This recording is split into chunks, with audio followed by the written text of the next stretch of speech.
Hi everyone, నేను mister faculty Shravan Kumar. Welcome to BC study circle.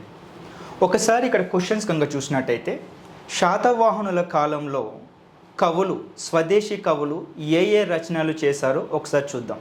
వీటిపైన ఎగ్జామినేషన్లో ప్రీవియస్ క్వశ్చన్స్ రావడం జరిగింది. ఏ కవులు వాళ్ళ యొక్క గ్రంథాలు రాశారో ఒకసారి చూద్దాం. నెంబర్ 1, కాత్యంత్య వ్యాకరణం. కాత్యంత్య వ్యాకరణం అనేటువంటి గ్రంథాన్ని శర్వవర్మ రాయడం జరిగింది. రెండవ గ్రంథము గాథా సప్తశతి, దీనిని హాలుడు రచించడం జరిగింది. మూడవ గ్రంథము బృహత్ కథ. ఈ బృహత్ కథ వచ్చేసి గుణాఢ్యుడు రచించడం జరిగింది. నాలుగవది వాత్సాయన కామసూత్ర, దీన్ని వాత్సాయనుడు రచించడం జరిగింది. నాలుగవది కథత్సరి సాగరం, దీనిని సోమదేవసూరి రచించడం జరిగింది. ఇక్కడ కనుక చూస్తే ఈ కాతంత్య వ్యాకరణం అనేటువంటిది దీనిని హాలుడు సంస్కృత భాషలో రాయడం జరిగింది, సంస్కృత భాష కోసం.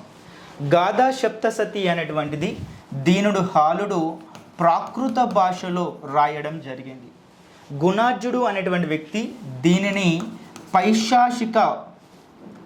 పైశాసిక భాషలో రాయడం జరిగింది.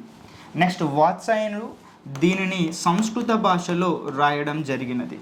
కథత్సరి సాగరం దీనిని కూడాను సంస్కృత భాషలో రాయడం జరిగింది. ఎగ్జామినేషన్ పాయింట్ ఆఫ్ వ్యూలో మనకి శాతవాహనుల యొక్క స్వదేశీ కవుల గురించి చాలాసార్లు క్వశ్చన్ అడిగిండు. అది యూపీపీఎస్సీ కావచ్చు, లేకుంటే టీజీపీఎస్లో ఉన్నటువంటి క్వశ్చన్స్, ఆ సరళి యొక్క విధానం ఇది. Thanks to watching for this video.